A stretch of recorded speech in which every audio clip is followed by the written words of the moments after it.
Hi. നേരത്തെ video തീർന്നു പോയി, 3 മിനിറ്റ് ആയതുകൊണ്ട്.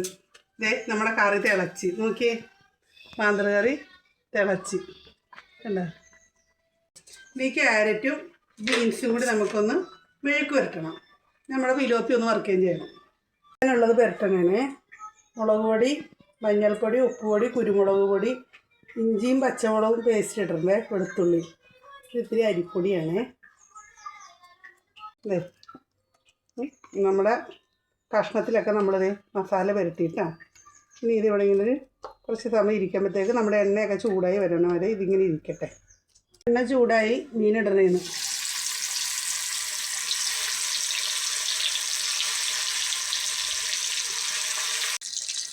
നമ്മുടെ മെഴുക്ക് പുരട്ടി ഉണ്ടാക്കാൻ പോണേന്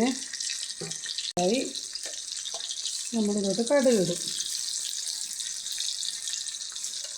പൊട്ടി ഇത് ഉള്ളി ചതച്ചിരിക്കണേ, ചുവന്നുള്ളി ചതച്ചത്, പച്ചമുളക് ആടിയേ,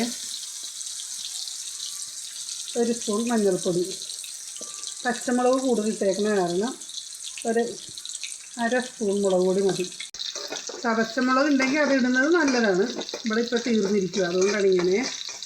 ഇത് മുരിങ്ങി പച്ചമണം മാറുമ്പോൾ കഴിഞ്ഞ് വെച്ചിട്ട് ആവിയിൽ വേവിക്കുക.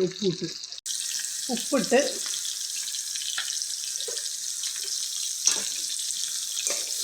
നമ്മൾ വെള്ളമൊന്നും ഒഴിക്കുകയില്ല, തീ കുറച്ചിട്ട് ആവിയിൽ വേവിക്കുകയുള്ളൂ കേട്ടോ. അത് അപ്പുറത്ത് നമ്മുടെ മീൻ നന്നായിട്ട് ഇടുന്ന മുരിയനുണ്ട്.